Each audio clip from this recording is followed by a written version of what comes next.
Donc nous continuons notre enseignement. Notre enseignement qui s'intitule La langue et le monde de l'injustice. Donc je crois que nous sommes à la 7e partie. La langue et le monde de l'injustice. Prenons la Bible. Nous avions pris pour texte de base, comme je ne cesse de le répéter, Jacques chapitre 3. Là-bas, nous avions vu que Jacques nous dit que la langue est le monde de l'injustice. Quand on parle d'injustice, on parle de tout ce qui est contraire à la volonté de Dieu. Parce que la volonté de Dieu, c'est que nous soyons justes et parfaits. La Bible nous dit, soyez parfaits comme votre Père Céleste est parfait. Vous voyez ? Donc, la perfection, c'est un processus que Dieu nous accorde par le Saint-Esprit. L'injustice, c'est l'œuvre de la chair qui est gouvernée par le diable et qui nous éloigne de Dieu. Voilà pourquoi un enfant de Dieu doit aller de gloire en gloire, de progrès en progrès. Vous voyez, la Bible nous dit, celui qui est juste, qu'il soit encore juste. Vous voyez, celui qui se souille, qu'il se souille davantage. Celui qui est saint, qu'il se sanctifie davantage. Vous voyez, c'est-à-dire que le processus pour un enfant de Dieu, c'est que quand il a reçu Jésus, il est saint, mais il doit se sanctifier davantage. Vous voyez, il est juste, mais il doit encore rechercher la justice. Et il doit la poursuivre. Vous voyez, c'est-à-dire qu'il y a une poursuite à faire pour pouvoir se sanctifier davantage, pour pouvoir être encore davantage juste. Donc ne te dis pas je suis juste, c'est bon. Non. Si tu es juste, cherche encore à être juste et poursuis la justice. Même si on te fait du mal, toi rends le bien. Même si on te critique, toi ne critique pas. Même si on te calomnie, fais tous tes efforts afin de ne pas tomber dans ces choses-là. Parce que ces choses-là te donnent, en fait, comme nous avions vu, laissent l'accès au diable. Et la Bible nous dit, ne donnez pas accès au diable. Bien, ne donnez pas l'avantage au diable. Vous voyez, parce que nous n'ignorons pas ses desseins. Je vous dis, le diable a des projets pour chacun d'entre nous. Comme Dieu a des projets pour chacun d'entre nous. Dieu a des projets, mais le diable aussi a des projets. Le diable a des projets de malheur, mais Dieu a des projets de bonheur pour toi. La Bible dit, nous n'ignorons pas ses desseins. Les desseins du diable, dans un premier temps, c'est d'égorger, tuer et détruire. Les projets de Dieu, la Bible nous dit, je connais les projets que j'ai formés pour vos vies, projets de paix, non de malheur, de bénédiction et non de malédiction. Vous comprenez ? C'est-à-dire, le mal peut aussi atteindre l'homme, mais de tout, l'Éternel l'en délivre. C'est ça que la Bible nous dit. C'est-à-dire, quand le mal vient, je vous ai toujours dit, le moyen par lequel nous nous examinons, c'est examiner ta conduite. J'ai péché ou je n'ai pas péché. Si tu as péché, c'est lié au péché. Cette douleur vient à cause de ton péché. Si tu n'as pas péché, sois dans la paix. Dieu te relèvera de cette difficulté que tu es en train de traverser. Amen. C'est très important. Parce que je peux subir des persécutions, ok, parce que j'ai péché. N'oubliez pas ça. Ça, c'est un Pierre qui dit ça. Pierre nous dit, quelle gloire y a-t-il à souffrir pour avoir commis des péchés? Ouais. Mais si nous souffrons pour la justice, heureux seriez-vous. Ouais. Mais quand nous souffrons pour la justice, quand nous souffrons et que nous sommes persécutés à cause du nom de Jésus, nous sommes heureux. Vous comprenez? Donc c'est très important de comprendre que quand je souffre pour la justice. Je ne souffre pas pour mon propre péché. Et nous avions vu que quand tu souffres pour ton propre péché, en réalité tu ne pratiques pas la justice, mais tu pratiques l'injustice. Vous comprenez? Tu pratiques l'injustice. Et nous avions vu que le monde de l'injustice est lié à la langue. N'oubliez pas ça. Vous voyez? C'est-à-dire tout réside dans la langue. Même les guerres que nous pouvons voir dans le monde résident dans la langue. C'est d'abord dans le cœur. Cette pensée, d'accord, qui est dans le cœur monte. Vous voyez? Et la langue, c'est le canal par lequel on fait sortir les pensées du cœur. Voilà pourquoi Jésus dit, ce n'est pas ce qui entre dans la bouche. Ce n'est pas ce qui entre dans la bouche qui souille l'homme, mais c'est ce qui en sort. Vous voyez? C'est-à-dire, c'est ce qui sort qui souille l'homme. Voilà pourquoi toi, avant de parler, nous avons vu que tu dois t'examiner. Vous voyez? T'examiner par rapport à ce qui sort de ta bouche. T'examiner, parce que c'est ce que Paul aussi nous dit. Examinez-vous chaque jour pour voir si vous êtes encore dans la foi. Ça fait partie de la foi, ce que nous sommes en train de parler. Voilà pourquoi je vous ai dit que la foi de Dieu, c'est pas simplement croire, tu seras sauvé. Non, ça, c'est la foi. Oui, c'est la foi de Dieu. C'est la foi en Dieu, du moins. Mais la foi en Dieu, c'est la globalité, c'est la totalité de ce que les apôtres et les prophètes nous ont enseigné, ainsi que Jésus, Christ étant la pierre angulaire. Comprenez? Donc la foi, c'est un ensemble qu'on doit réunir pour que nous soyons bâtis réellement et sincèrement dans une foi solide, une foi ferme. Oui? Une foi par laquelle, même si les vents viennent, tu n'es pas ébranlé, mais tu demeures ferme parce que tu as l'enseignement. Quand la tentation vient, tu comprends que j'ai l'enseignement qui dit que si je n'ai pas péché et que je souffre pour la justice, je suis heureux. Donc si on te persécute demain, ne viens pas pleurer. Si on te persécute parce que tu n'as pas péché, j'insiste. Mais si on te persécute parce que tu as péché, là, il n'y a pas de gloire. Mais si on te persécute pour la justice, heureux seriez-vous. Est-ce que vous comprenez? C'est très important d'exercer notre discernement à ces choses-là. C'est-à-dire, je vois que cette persécution qui arrive dans ma vie, non, ça, c'est le diable qui est en train d'agir. Comprends que Dieu te délivrera de ça. Oui. Donc, c'est très important de discerner ces choses-là. Prenons une écriture. Donc, Jacques nous a dit que par cette même langue nous bénissons, par cette même langue nous maudissons, des hommes faits à l'image de Dieu. Il ne faut pas qu'il en soit ainsi parmi nous. La Bible nous demande de préserver notre langue du mal. Si nous voulons voir des jours heureux, nous devons préserver notre langue du mal. Donc toi, un enfant de Dieu, tu ne peux pas livrer ta langue à la méchanceté. Même si on t'a fait du mal, même si il y a eu mort d'homme, tu ne peux jamais livrer ta langue au mal. Tu ne peux jamais dire du mal de quelqu'un. Tu ne peux jamais proclamer une malédiction venant de quelqu'un. Parce que la Bible nous dit quoi? Si toi, on te maudit, tu es heureux. Et la Bible nous dit, je bénirai celui qui te bénira. Je maudirai celui qui te maudira. Vous comprenez? Oui. Donc, c'est très important que nous comprenions ça. Donc, tu ne peux pas maudire Abraham, parce que si tu maudis Abraham, Dieu lui-même te maudit. Mais si tu bénis Abraham, Dieu te bénit. C'est ça que tu dois attendre en fait. Un enfant de Dieu doit attendre ça. La Bible nous dit, laissez la colère de Dieu agir.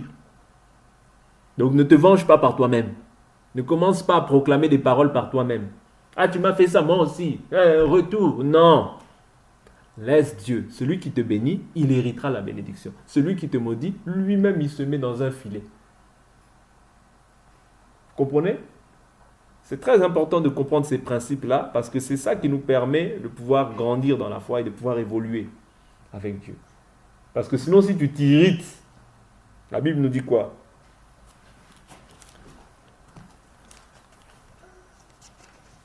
Je suis dans Proverbe chapitre 29, verset 11.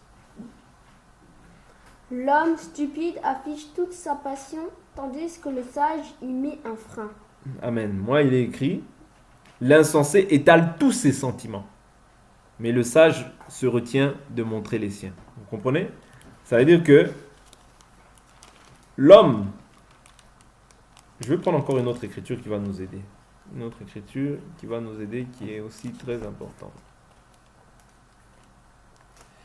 Une autre écriture. Une autre écriture qui va nous aider. Si je la trouve, bien sûr, par la grâce du Seigneur.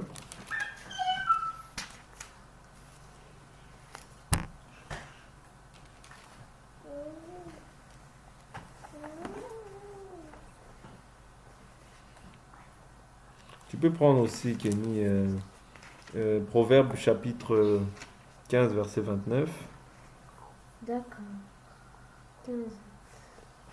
L'Éternel se tient loin des méchants, mais il écoute la prière. Proverbe 14, 29, pardon.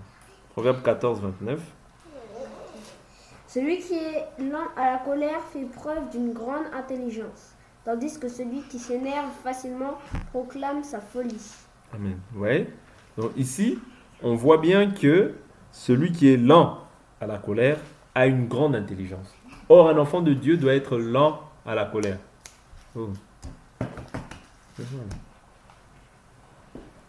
Donc, celui qui est lent à la colère a une grande intelligence, mais celui qui est prompt à s'emporter proclame sa stupidité. Vous voyez? Donc, un cœur calme est la vie du corps et la jalousie est la carie des os. Ok? Donc ici, on voit que un enfant de Dieu doit être lent à la colère. Pourquoi? Parce que c'est la nature de Dieu. Dieu aussi est lent à la colère, riche en bonté et lent à la colère. Or, toi, tu as revêtu Christ en toi. Tu as Christ en toi. Donc, tu dois aussi pouvoir manifester cette nature-là. Ouais. C'est-à-dire, quand on t'offense, lorsqu'on te dit quelque chose, tu ne peux pas réagir de manière brutale. Tu ne peux pas réagir du tac au tac. Non. Tu dois prendre sur toi et examiner qu'est-ce qui va sortir de ma bouche. Est-ce que de ma bouche va sortir la bénédiction ou est-ce que de ma bouche va sortir la malédiction? Parce que si de ta bouche sort la malédiction, c'est que tu n'as pas compris en fait encore ces écritures. Tu n'as pas encore, c'est-à-dire tu n'as pas fait encore de cette écriture ta vie. Parce qu'en fait, chaque écriture que nous méditons, que nous partageons, doit maintenant revêtir un corps en toi. Doit maintenant prendre vie en toi.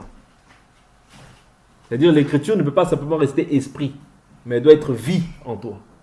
Est-ce que vous comprenez? C'est-à-dire que quand on te voit, on doit voir ces écritures. Quand on te voit, on doit voir Pierre. Quand on te voit, on doit voir Jacques. Quand on te voit, on doit voir Jean. Quand on te voit, on doit voir Proverbe. Donc ne cherchons pas seulement Proverbe dans les écritures, mais cherchons Proverbe dans la vie des enfants de Dieu. Oui.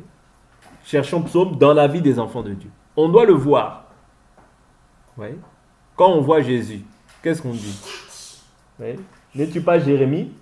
N'es-tu pas Jean? Ou l'un des prophètes? Vous voyez? C'est-à-dire, dans Jésus, on voit les prophètes. C'est-à-dire, en toi aussi, on doit voir les écrits des prophètes. Par ton comportement, par ton attitude, on doit voir les prophètes. Parce que la Bible nous dit quoi? Vous êtes manifestement une lettre écrite par le nôtre ministère, non sur les tables de pierre, mais sur les tables de chair, sur vos cœurs. C'est-à-dire que quand on te voit comme ça, on doit voir l'écriture. Tu dois refléter Christ. Parce que si tu ne vis plus, c'est-à-dire c'est Christ qui vit. Si Christ vit, ton corps est mort. Et c'est là qu'on va voir Christ paraître. Mais si on ne voit pas Christ paraître, en réalité, il y a encore, c'est-à-dire que tu as encore du chemin à faire. Parce qu'on ne doit plus voir toi, moi. Non, ton toi est mort au péché, afin que Christ vive maintenant.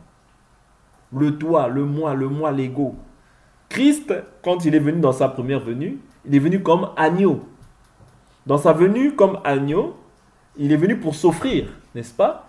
Parce que l'agneau, c'est celui qui s'offre pour nos péchés. Voici l'agneau de Dieu qui ôte les péchés du monde.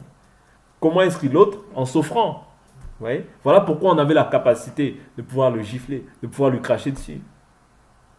Mais si toi, tu n'acceptes pas ça, si toi, tu n'acceptes pas le mépris, si toi, tu n'acceptes pas d'être humilié, ouais, tu ne portes pas ta croix comme il le faut. Parce que si tu rétorques à chaque action injuste qu'on te fait, tu vas manifester aussi l'injustice. Parce que n'oublions pas, le monde, cette langue est le monde de l'injustice. Mais la Bible nous dit que si vous souffrez pour la justice, heureux serez-vous. Accepte de souffrir pour la justice. Ne livre pas ta langue à l'injustice parce qu'on t'a fait du mal. Non, ce serait mal faire. Ne t'irrite pas, ce sera mal faire. Ouais, espère en Dieu et recommande ton sort à l'Éternel. C'est lui qui agira. Je prends une autre écriture qui va nous aider.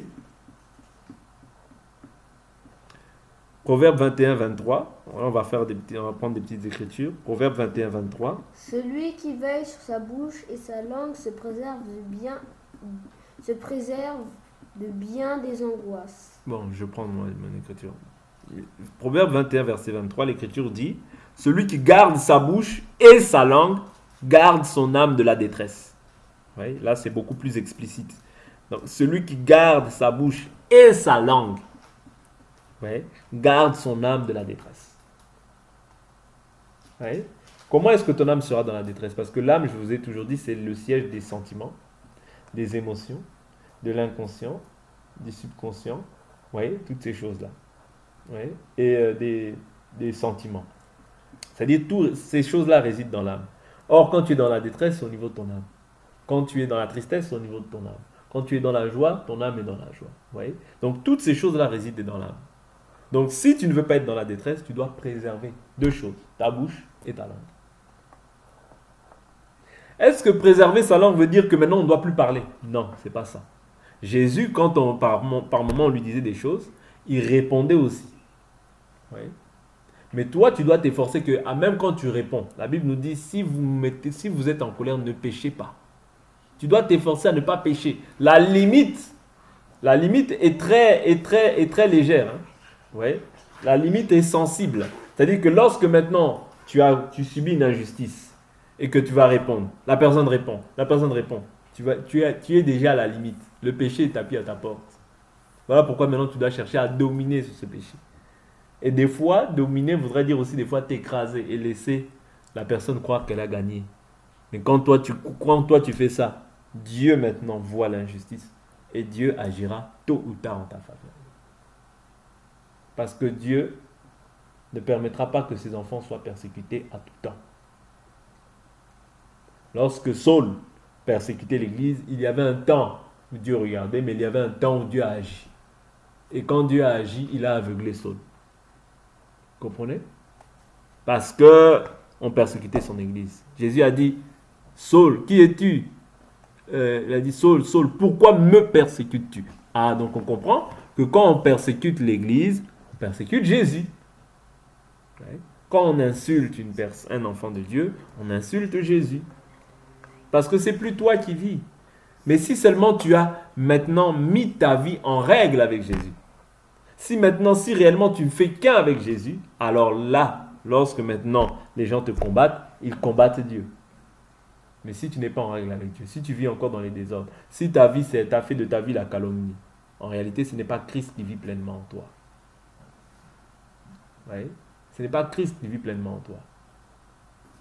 Mais lorsque Christ vivra pleinement en toi, alors celui qui te touchera à la première de Jésus.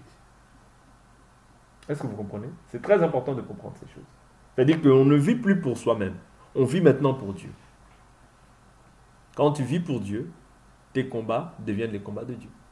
Quand tu vis pour Dieu, tu te gardes, comme tu as gardé sa parole, lui aussi te promet qu'il te gardera de la persécution et des tentations qui vont surgir dans le monde. Oui, donc c'est très important de comprendre le pourquoi nous gardons aussi la parole de Dieu. Ne garde pas la parole de Dieu pour garder la parole de Dieu. Toi, tu gardes la parole de Dieu parce que tu as une espérance. Toi, aujourd'hui, tu es méprisé parce que tu as une espérance. Ça peut être dur aujourd'hui pour toi. Mais l'espérance, la Bible, je vous dis toujours cette écriture, les difficultés du siècle présent, ça en fait partie. Quand tu es insulté injustement, ça fait partie des difficultés. Mais celui qui ne veut pas souffrir avec Jésus ne pourra pas aussi hériter avec Jésus. Est-ce que vous comprenez? L'héritage que nous recevons, c'est lié à la souffrance que nous aurons endurée durant notre existence sur cette terre. Ouais, du moins lorsque nous avons accepté Christ dans nos vies. Tu souffriras, c'est une promesse, mais tu hériteras. C'est ça la récompense. Tu souffres, mais tu hérites. Tu ne souffres pas, c'est-à-dire, tu peux... Qu'est-ce que c'est que ne pas souffrir? C'est quand tu te livres à l'injustice, tu ne souffres plus. Quand tu te livres à l'injustice, quand tu veux faire, c'est-à-dire on me parle, non, moi je ne laisse pas, on me parle, je parle. Tu ne souffres plus selon la justice. C'est-à-dire tu déposes ta croix et tu dis non, maintenant je vais leur montrer, moi aussi. Là, tu ne souffres plus selon Christ. Or, tu ne peux pas, la Bible nous dit, si quelqu'un veut me suivre, qu'il se charge de sa croix chaque jour et qu'il me suive. C'est-à-dire c'est chaque jour que je dois me charger de ma croix. Me taire face à une injustice, c'est une souffrance que j'endure pour Christ. Mais néanmoins, je serai récompensé si j'agis justement. Mais si j'agis injustement, c'est comme si je dépose ma croix 1 minute et je dis non, Seigneur, là c'est trop. Ils vont voir de quel bois je me chauffe et ensuite je récupère ma croix. On ne peut pas jouer à cela avec Jésus. Soit tu te charges de ta croix chaque jour et tu le suis, ou soit tu déposes ta croix et tu vis selon le monde. Est-ce que vous comprenez? C'est ça la croix. C'est ça nos difficultés. C'est ça nos souffrances. C'est ça ce à quoi ce à quoi nous sommes destinés. Mais nous sommes destinés à cela pourquoi? Parce que nous avons une bénédiction qui nous attend aussi après ces choses-là. Parce que la bénédiction pour toi, c'est la consolation. L'élévation pour toi, c'est ta consolation. Est-ce que vous comprenez? Donc, ne nous décourageons pas, mais soyons toujours encouragés de ce que le Seigneur a dit.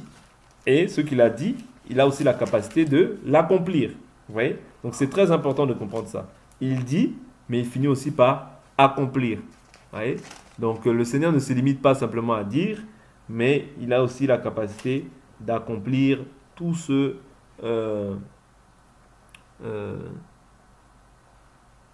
tous ceux qui traversent des temps difficiles. Je vais prendre encore une écriture que nous avions pris hier, je crois même, Proverbe 13, 3. Celui qui veille sur sa bouche se garde lui-même, mais celui qui ouvre de grandes lèvres court à sa perte. Amen. Ouais. Donc ici on voit encore que celui qui surveille sa bouche garde quoi? Son âme. Ouais.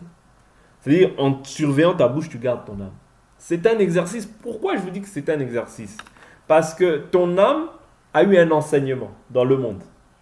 Ouais, ton âme a eu l'enseignement scolaire, a eu l'enseignement de la rue, a eu l'enseignement des parents.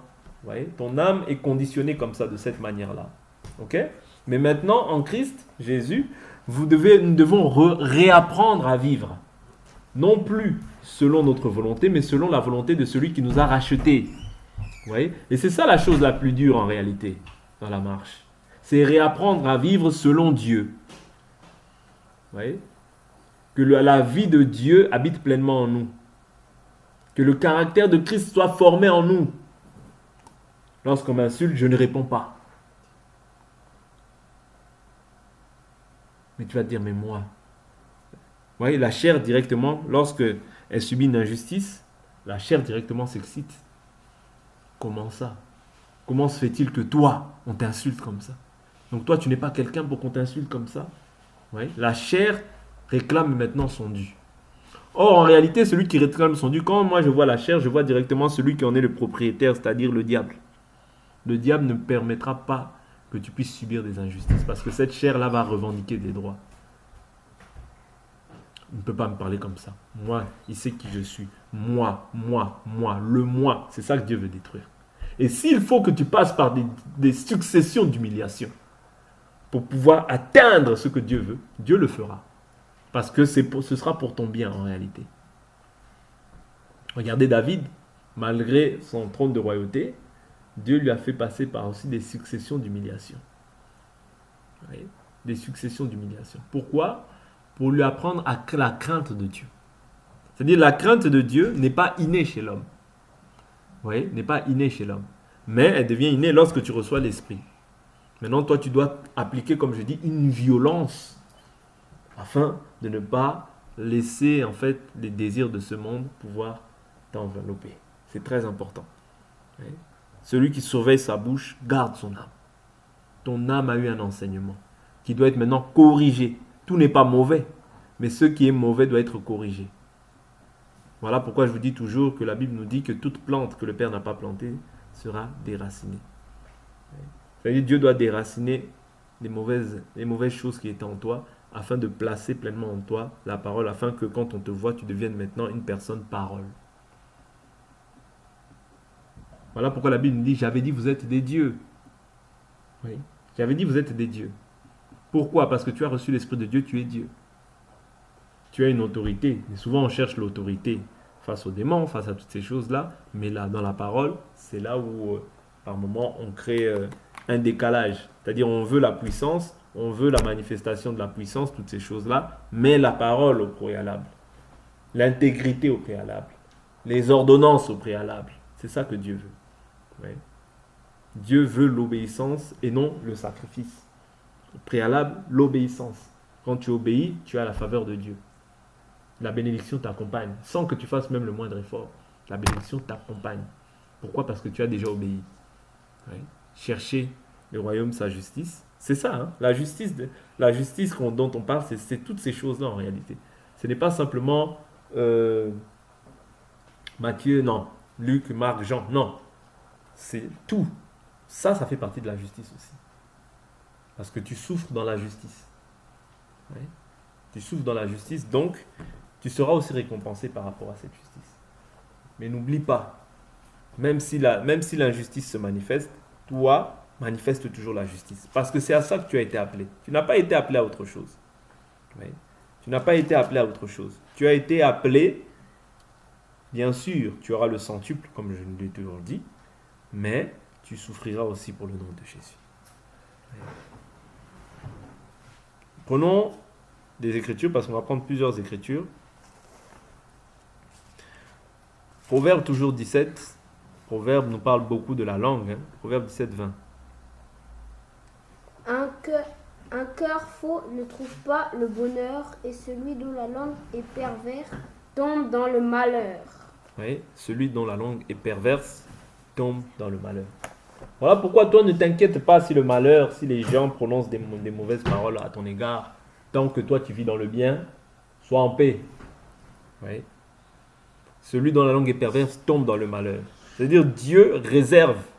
La Bible nous dit quoi? Dieu a fait toutes choses pour un but, même le méchant pour le jour du malheur.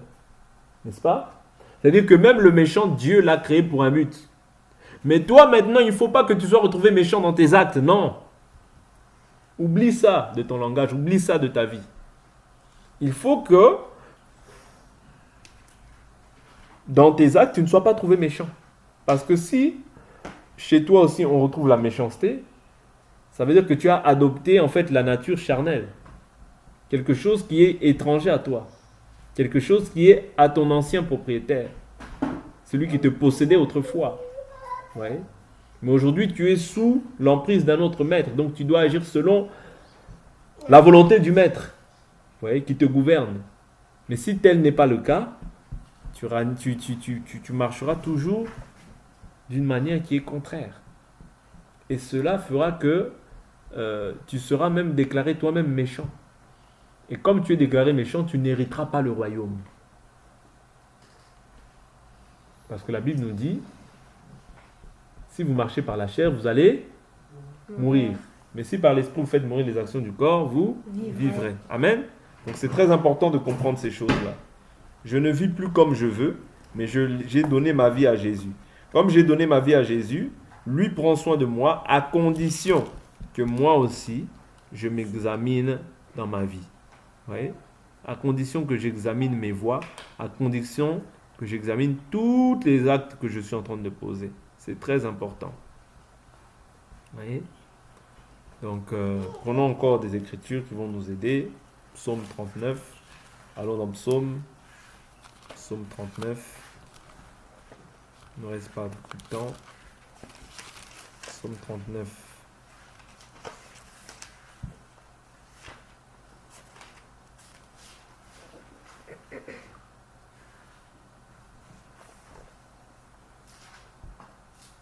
Psaume 39, verset 2. Je disais, je veillerai sur ma conduite de peur de pécher en parole. Je mettrai un frein à mes lèvres tant que le méchant sera devant moi. Je suis resté muet dans le silence.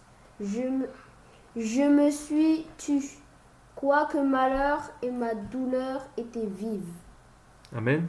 Il dit quoi? Moi, je reprends ma version. Ma version dit, je disais, je garderai mes voies de peur de pécher par ma langue.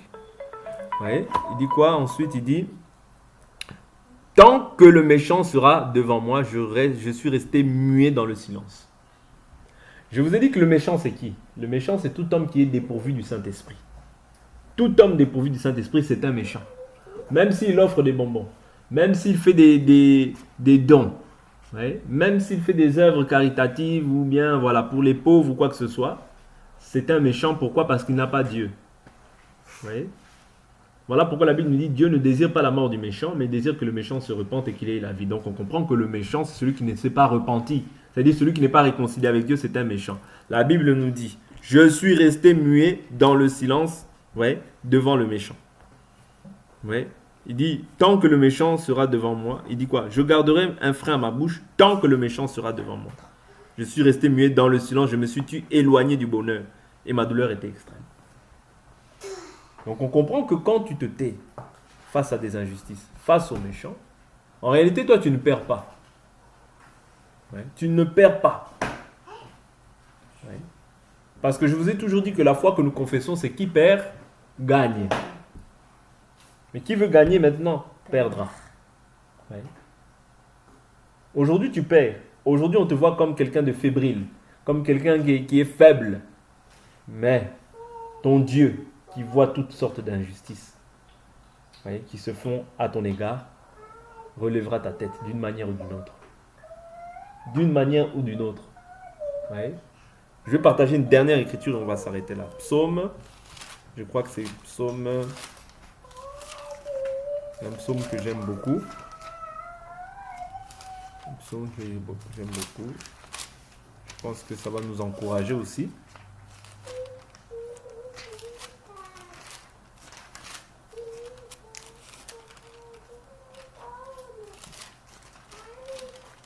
Psaume 90, verset 15.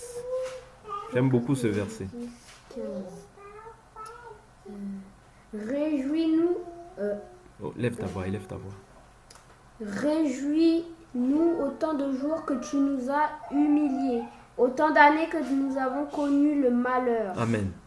Ouais. Réjouis-nous autant de jours que tu nous as humiliés. Ouais. Autant d'années que nous avons vu le malheur. Tu peux voir le malheur. Tu peux voir des temps aussi fâcheux, des temps difficiles, des temps d'humiliation. Mais tu dois crier à l'Éternel aussi qu'il puisse t'accorder la réjouissance parce que la Bible nous dit « Réjouissez-vous dans le Seigneur », je le répète, réjouissez-vous. Voyez? C'est-à-dire ce n'est pas mauvais d'implorer la grâce de Dieu, de dire « Seigneur, je ne suis pas dans la joie, mais j'ai besoin que tu puisses me réjouir parce que l'Écriture le déclare. » Vous comprenez? Donc on va s'arrêter là pour aujourd'hui.